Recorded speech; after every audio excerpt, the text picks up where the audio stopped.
السلام عليكم ورحمة الله وبركاته. إن الحمد لله نحمده ونستعينه ونستغفره ونعوذ بالله من شرور أنفسنا ومن سيئات أعمالنا. من يهدي الله فلا مضل له ومن يضلله فلا هادي له.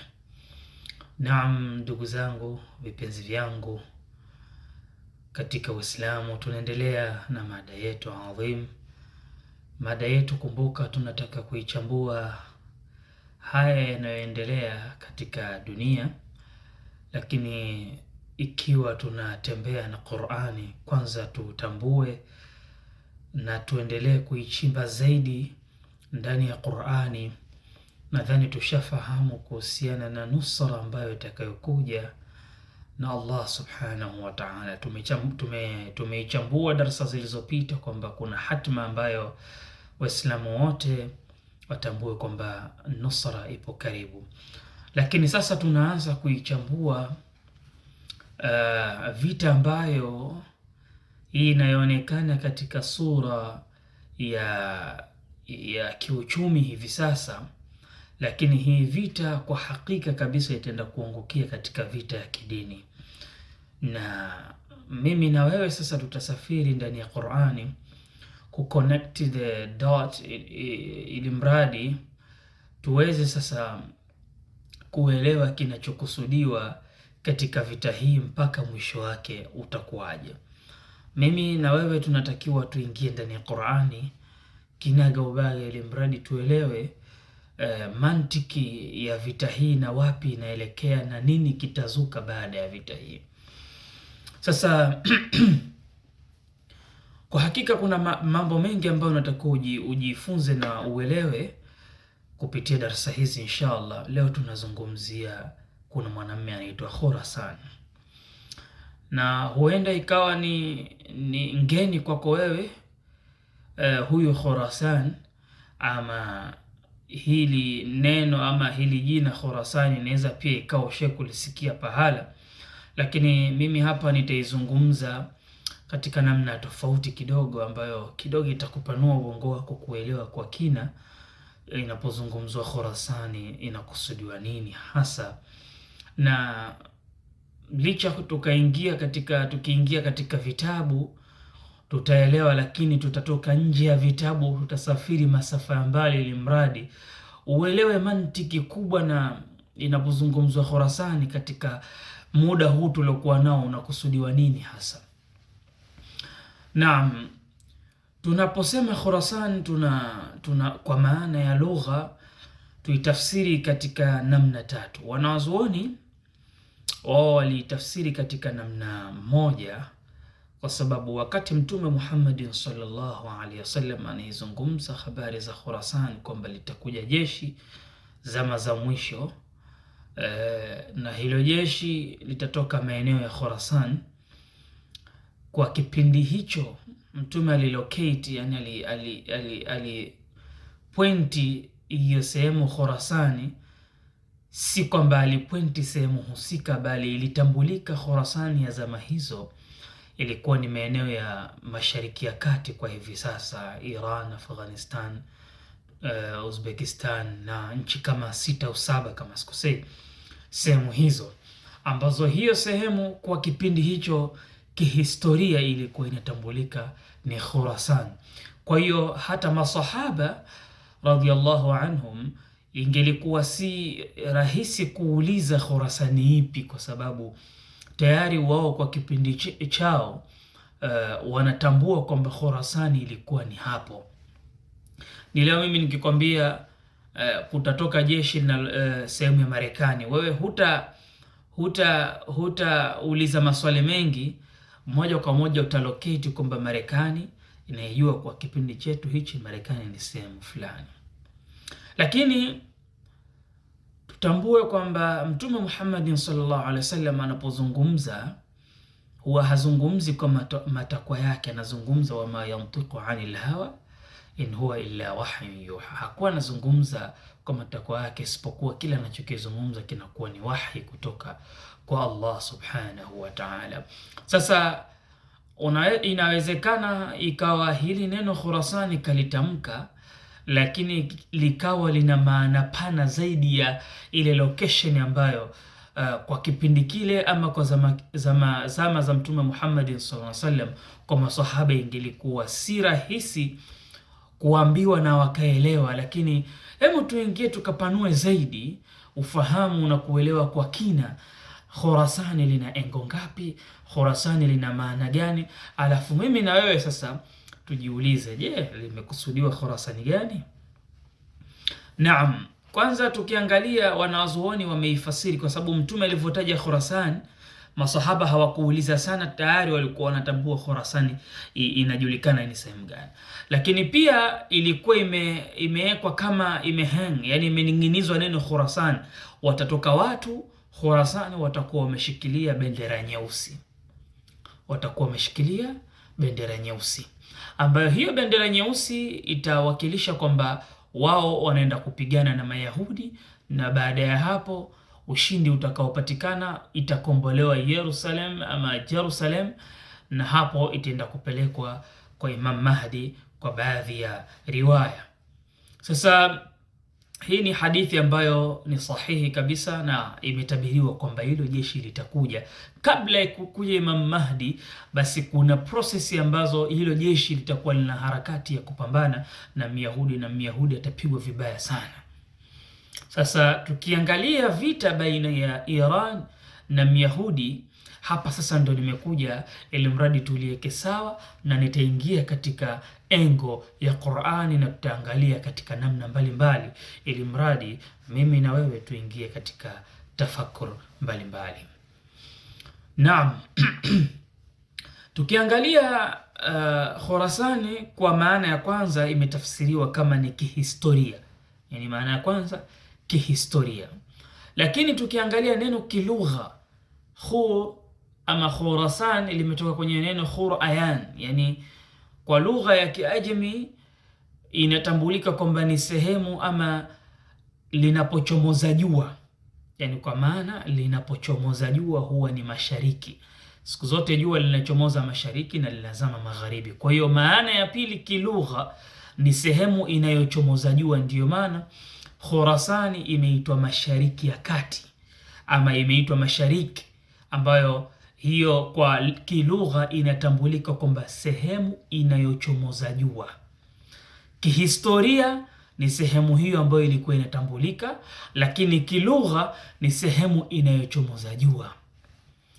Kwa hiyo ina maana kama tutalitafsiri neno hili Khurasani kilugha, tunahama hasa kwenye kihistoria. Kama tutatafsiri neno kilugha, ina maana tutatafsiri katika namna tatu. Mwenyezi Mungu Subhanahu wa Ta'ala katika Qur'an anasema Rabbul Mashriqaini wa Rabbul Maghribain, Mola wa mashariki mbili na Mola wa magharibi mbili. Kwenye Qur'ani pia Mwenyezi Mungu anasema Rabbul Mashariq wal Magharib inna laqadirun, fala uqsimu bi Rabbil Mashariq wal Magharib inna laqadirun.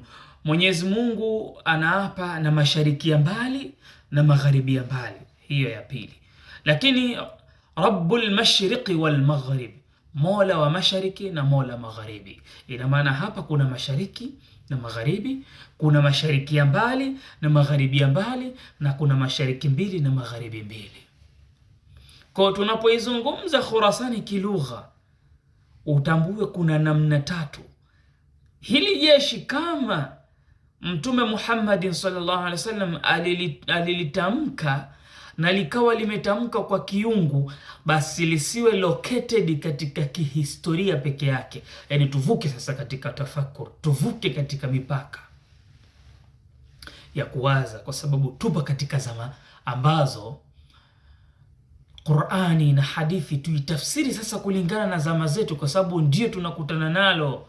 Yani haya maisha ambayo tunayokutana nayo sasa hivi, wenzetu waliizungumza tafsiri na walifanya ijtihadi katika zama zao.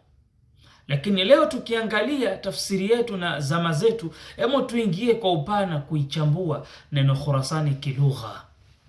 Kwa hiyo unapoambiwa kilugha, kuna uwezekano Khurasani kukawa ni mashariki ya mbali au kukawa sehemu ya mashariki ambayo popote pale katika dunia kuna mashariki nyingi, au yani tuchukue katika engo hizo mbili, mashariki ya mbali, na ikizungumziwa mashariki ya mbali inaweza ikafika mpaka sehemu ambapo alifika kule Dhulqarnain akakuta watu sehemu linawachomokezea jua.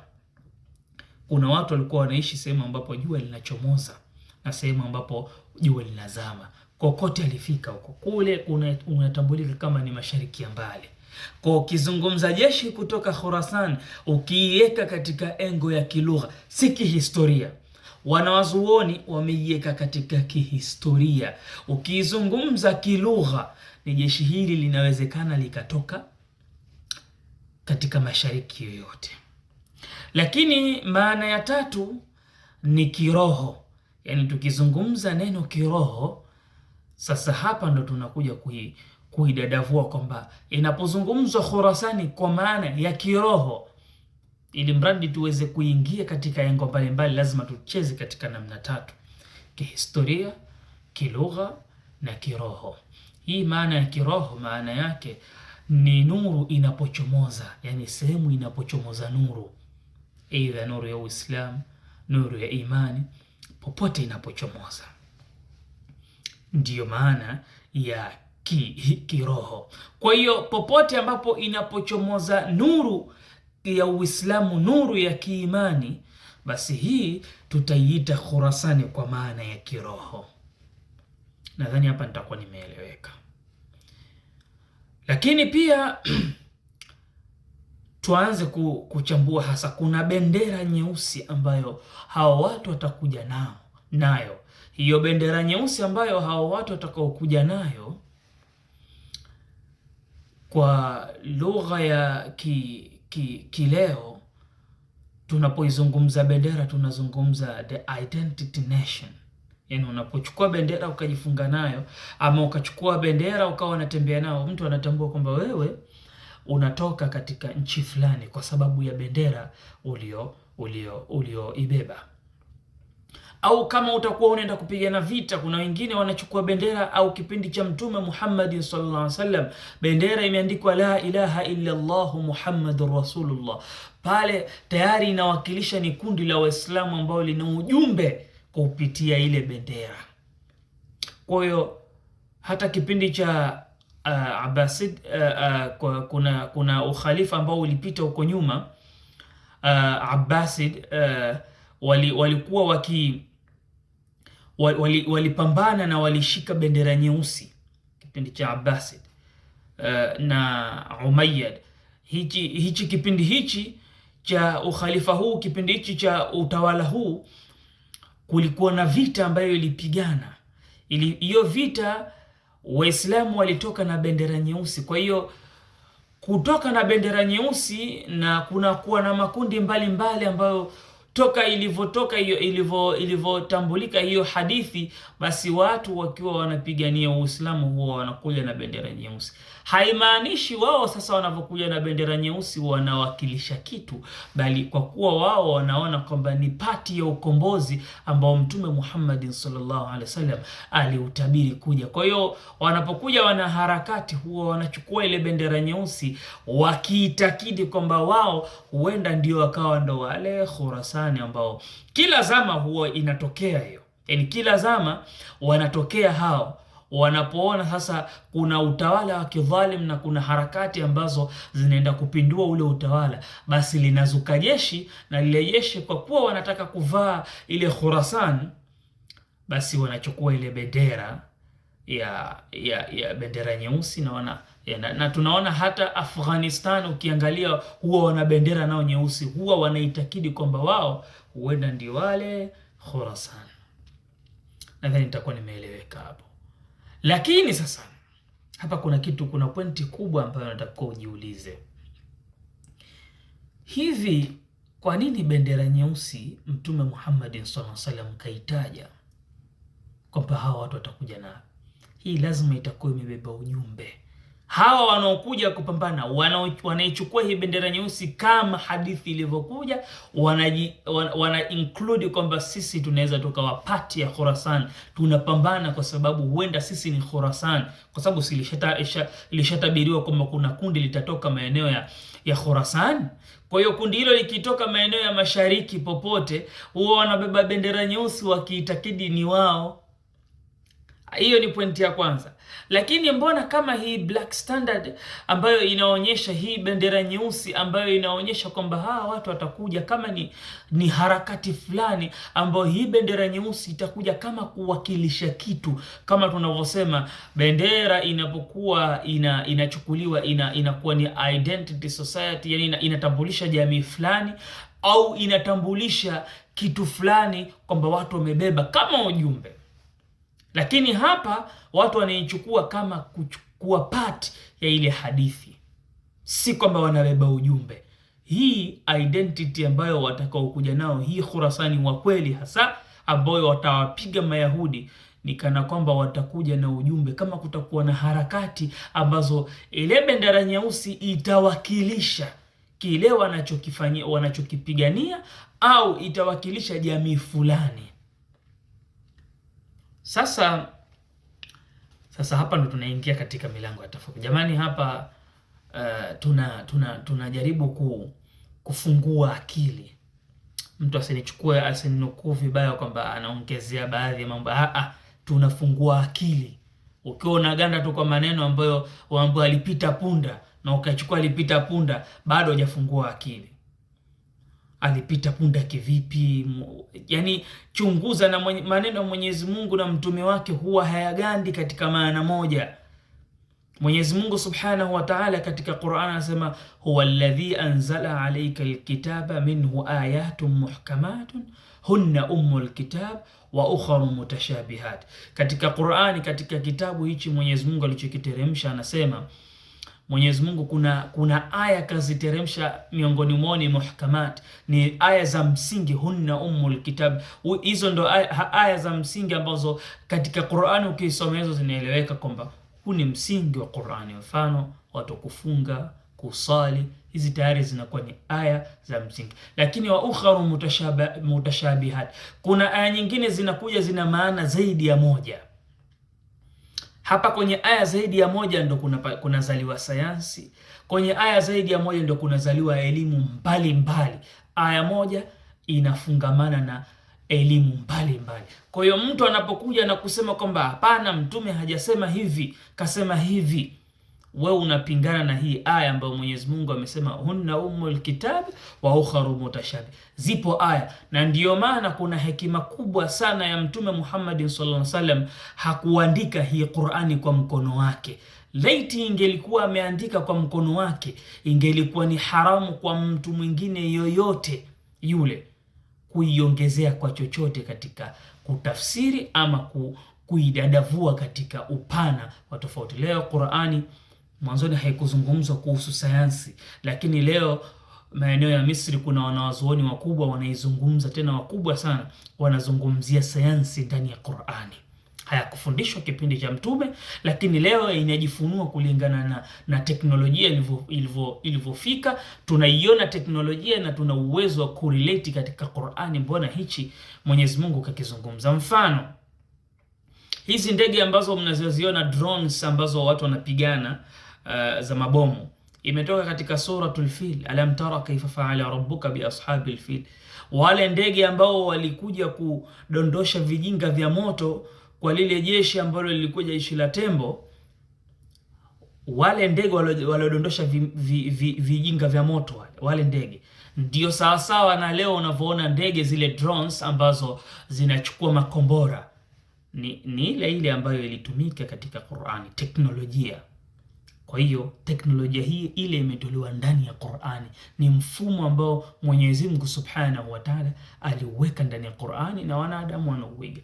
Kwa hiyo kadri siku zinavyoenda, teknolojia zinavyokuja, na Qur'ani pia inajifunua upya kuonyesha yale ambayo Mwenyezi Mungu Subhanahu wa Ta'ala kayaweka, lakini huenda hayakueleweka katika zama husika kutokana na teknolojia ya zama zao, iliwazungumzia ama Qur'ani ilizungumza na wao katika lugha yao, lakini lugha yetu ya sasa Qur'ani inazungumza kilugha yetu ya sasa.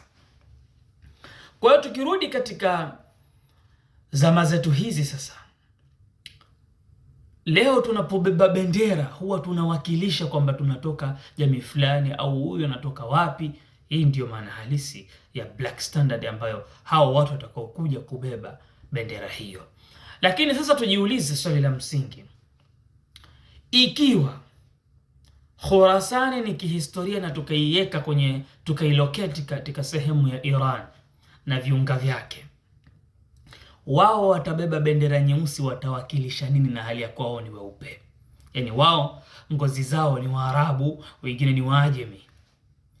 Itakuwaje wao watabeba bendera nyeusi, wanawakilisha nini? Yaani jamii gani inayoiwakilisha kitu gani? Yaani bendera nyeusi tumesema ni identity fulani ambayo inakutambulisha wewe. Na tukatambua kwamba waliokuwa wakibeba bendera nyeusi mpaka hivi sasa tunaona baadhi ya vikundi vinavyojitokeza wakijiitakidi kwamba wao ndio Khurasan, wanabeba kwa sababu ya ile hadithi, hawabebi kwa sababu ya identity ambayo wao wanakuja nayo kujitambulisha kwamba wao wana harakati fulani. Lakini hii inaonyesha kwamba watu watakuwa na harakati fulani, hiyo bendera itabeba ujumbe. Ndio maana ikaambatanishwa na hii hadithi. Kwa hiyo Khurasani itakuja na ujumbe. Ikiwa tutaiweka katika kihistoria, hao ambao watakaokuja wanaotoka maeneo ya Iran tunaelewa kwamba ni Waajemi. Je, watabeba ujumbe gani katika bendera nyeusi? Hiyo ni pointi ya kwanza. Tuhame sasa. Tuhame twende mashariki. Tunapoizungumza kilugha mashariki, hata Afrika Mashariki ipo. Leo tuhame kwanza, tuingie Afrika, tukaiangalia, tukarelate. Je, hii inaweza ikaingia? Leo tukiingia katika upande wa Afrika, tunaona kwamba kihistoria ipo sehemu ambayo ni mashariki, ambayo kuna mashariki na mashariki ya kati ya Afrika, Middle East na East Africa, ambayo ni Afrika Mashariki. Tuna Kenya, Uganda, Rwanda, Tanzania, Burundi. Hizi sehemu hizi, pati hizi inaingia katika East Africa, Afrika Mashariki. Sasa hebu tujaribu kuzungumza hii kilugha sasa. Kilugha ni sehemu inayochomoza jua ambayo ni mashariki. Afrika nayo ni mashariki. Je, hii Black Standard ina relate na wao? Hebu ni kufungue kwanza kichwa. Kumbuka siongezee jambo hapa. Najaribu tu fungua haya makarabrashi yaliyojizonga hapa, ili mradi tupate picha pana na uhalisia fulani ambao huu uhalisia mimi na wewe tunatakiwa tutafakari. Mwafrika leo anateswa, na hajaanza kuteswa leo, kaanza kuteswa miaka mingi sana. Kashafanywa mtumwa katika ardhi yake, kashanyanyasika katika ardhi yake. Impact yake mpaka leo imeonekana. Yani ikawa muted underdog, yani ikawa muted underground, yani ikawa anachofanyiwa Mwafrika kama inaonekana ni sawa, lakini akifanyiwa mtu mwenye ngozi fulani ya brown, mwenye ngozi nyeupe, anaonekana ni kama amedhulumiwa. Dunia nzima itapiga kelele. Leo tukiangalia free Palestine kila kona, lakini Mwafrika kumbukeni, alishateswa, alishadhulumiwa, kafanywa mtumwa, kiasi ya kwamba kanyimwa ubinadamu. Unajua kwanza kuna ubinadamu alafu ndo kuna Uislamu. Mwenyezi Mungu Subhanahu wa Ta'ala alimuumba Adamu ndio akampa Uislamu. Sasa haukuanza Uislamu kwanza akapewa kabla hajaumbwa, alianza kuumbwa binadamu akapewa Uislamu. Ina maana ubinadamu kwanza. Ngozi nyeupe yalifanya hayo kwa mtu mweusi, lakini leo dunia nzima imenyamaza kuhusu mtu mweusi. Kongo anateswa, Somalia inateswa, Libya ishafanywa vya kufanyiwa, Sehemu mbalimbali Afrika zinateswa, lakini hakuna mtu anasema free Africa.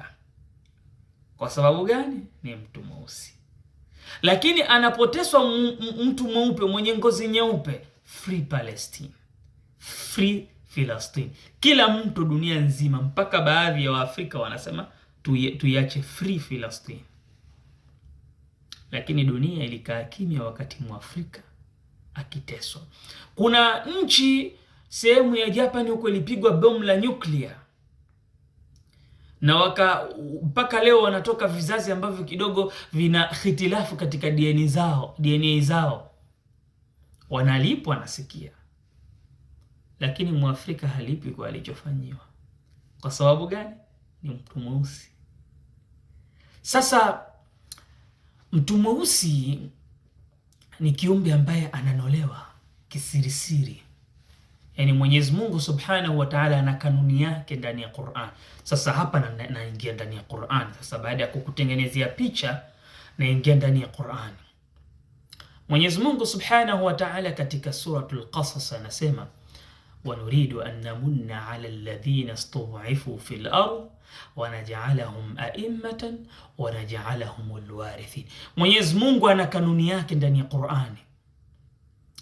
Na tunapotaka ama tukitaka ama Mwenyezi Mungu anataka kumpa ihsani, kumfanyia ihsani yule ambaye stadhafina fil ardhi, amebezwa katika ardhi, amefanywa madhila mbalimbali katika ardhi. Hii ni kanuni ndani ya Qur'ani Mwenyezi Mungu ameiweka, na huwa anafanya katika kila zama. Ikitokea jamii fulani imebezwa, imefanywa kila aina ya udhalili,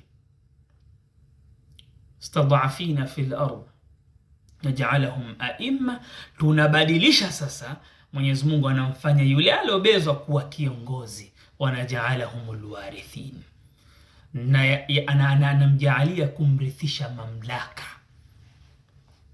Yani mamlaka kama alipewa fulani, Mwenyezi Mungu ana kawaida ya yale mamlaka huwa anamvua yule alotakabbar na akampa fulani. Hii nadhani hata Iblis la'natullahi alayhi alivuliwa yale mamlaka ambayo alikuwa nayo, ilmu ambayo, ile sifa alikuwa nayo. Kwa sababu gani? Alijitukuza, ana khairun minhu khalaqtani min nar wa khalaqtahu min tin. Alijiona yeye bora.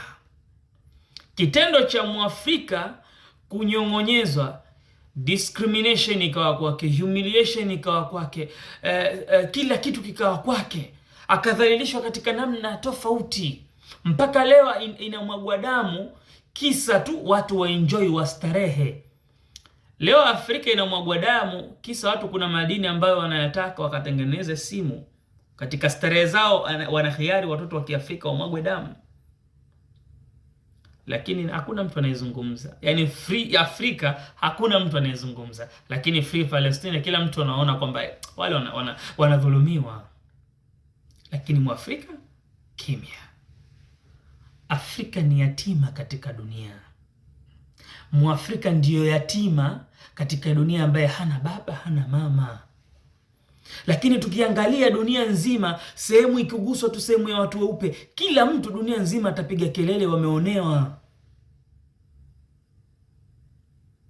Unajua mtoto akiwa yatima, akinyanyaswa, akiwa anasemwa, akiwa anafanywa kadha wa kadha, huwa ananyamaza kimya, kwa sababu anajua mimi hata nikizungumza nitafukuzwa, sina cha kusema mbele za watu, kwa sababu hakuna wa kunionea huruma. Lakini mtu ambaye ana baba au ana mama, akipigwa anaweza kumjeuria baba yake, anajua mama yake atamkingia kifua. Mwafrika ni yatima katika dunia. Sasa hii aya inamlenga nani kwa zama tulizokuwa nazo? Hebu tuseme tu ule ukweli. Je, Mwenyezi Mungu hajawapa mamlaka watu wenye ngozi nyeupe? Hajawapa uongozi wa dunia watu wenye ngozi nyeupe? Walichokifanya ni nini?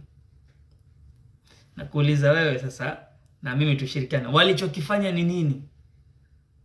Waliutumikia yale mamlaka ambayo Mwenyezi Mungu kawapa, au ndio walizidi kibri? فقضينا إلى بني إسرائيل في الكتاب لتفسدن في الأرض مرتين wala taghalunna uluwan kabira, na tumewaandikia, tumewahukumu ndani ya kitabu kwamba Mayahudi watafanya ufisadi mara hizi 2 na watapanda kibri kilichokuwa kikubwa sana. Waarabu pia Mwenyezi Mungu Subhanahu wa Ta'ala akawafadhilisha kuwa juu zaidi kimali, kinamna mbalimbali, lakini si ndo wao wanamwona mtu mweusi, si ndo wao walikuja Afrika wakamnyanyasa mpaka Muafrika, wakamfanyia mpaka biashara ya utumwa. Hizo ni historia ambazo zipo wazi. Tukiachilia mbali Uislamu usitiwe kabisa, hauna tatizo, lakini kuna watu walikuja wakafanya biashara ya utumwa Afrika. Ngozi hizi nyeupe walikuja kufanya utumwa Afrika. Mtu ndani ya nyumba yako unatumwa. Huu ni udhalilishaji mdogo, utesaji mdogo. Kuna yote aliyezungumza akasema free Africa? Ni baada tu ya wao wenyewe. Mpaka leo impact ya Muafrika kuwa bado anahisi kwamba mimi kulima bado nafanywa utumwa. Hawezi kubadilika kwa sababu anaamini anapolima ni kama anafanya kazi ya kitumwa. Japokuwa watu mabilionea wakubwa duniani ndio wakulima huko nje, lakini sisi tumekuwa na ile terminology kwamba mimi nitakapolima na kuwa maskini. Lakini pia tumeamini tukifanya kazi ngumu ndo mtu anafanikiwa. Mtu anapofanya kazi smooth, laini, anaonekana kwamba hafanikiwi maisha.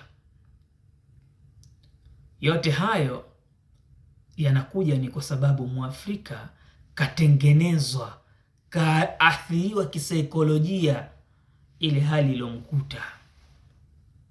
Kwa hiyo yote hayo nimekuja huko kuelezea ili vuguvugu la Khurasan si kwamba watu wataenda kupigana na Myahudi kwa sababu Myahudi kampiga Mwirani au Khurasani ya pale. Na hii kuna strategic war ambayo Mwenyezi Mungu aliweka, ambayo ni ngumu Myahudi kuijua. Hivi ashumu Mwenyezi Mungu Subhanahu wa Ta'ala angelocate kwamba ni sehemu fulani watatoka hao watu, hivi Myahudi hiyo sehemu angeiacha hivyo tu Khurasani? Kwa sababu wanawazuoni wameiweka bayana kwamba ni maeneo hayo. Ndio maana angalia hii Khurasani yote hapo, hii sehemu ya Middle East yote Myahudi kataka kuitawala na kaiweza. Amebakia mpaka sasa hivi ni Mwirani. Na ndio maana sababu kubwa haijulikani ni nini, lakini sababu kubwa washaelewa kwamba huyu atakuja kuwa ni shida huko mbeleni. Tukimtuliza huyu mwenyewe anaamini kamaliza. Lakini jeshi la Khurasani litakapoibuka dunia nzima itashangaa. Hili limetoka wapi? Sisi tulijua tushamaliza kazi. Kwa hiyo Khurasani tunapoizungumza kiroho, hapa tulikuwa tunaizungumza kimashariki, kilugha. Tukizungumza kiroho ni sehemu ambayo inachomoza, yani inachomoza nuru yake. Haya, leo tuangalie, tupige huko kwa East Africa, huko East Africa. Leo tukiangalia mashindano ya Qur'ani, tukipigia mfano mashindano ya Qur'ani. Yanapotangazwa kwamba kutakuwa na mashindano ya Qur'ani mwezi wa Ramadhani tarehe fulani, watu wa Afrika dini ambao waliletewa, maskini ya Mungu ndio waenda kuujaza uwanja. Lakini ukiangalia Dubai, ukiangalia Saudi Arabia, ukiangalia hizo nchi ambazo Uislamu kitovu chake kilianza, itakapotangazwa mashindano ya Qur'ani wanaweka kwenye holi na huenda hata watu wasijai. Muona utofauti? Sehemu inayochomoza nuru ya imani na sehemu ambayo nuru ya imani ilipoanzia. Umeona utofauti? Khurasan ni sehemu kiroho inayochomoza nuru ya imani. Kwa hiyo vipi ikiwa sasa dunia ishamdhalilisha Muafrika vya kutosha, ishamfanyia kila ina madhila, mpaka hivi sasa tunavyozungumza Muafrika anapoenda sehemu yote duniani kuna watu wenye ngozi nyeupe wanadiriki kuziba pua, eti Muafrika ananuka. Yaani anaonekana tu ile ngozi yake kinyaa. Wengine wanaona kumbeba Muafrika kama umebeba laana, kwa sababu wanaamini kwamba he the case of harm, yani ni tabaka ambalo limelaaniwa. Kwa hiyo tunapoitafsiri neno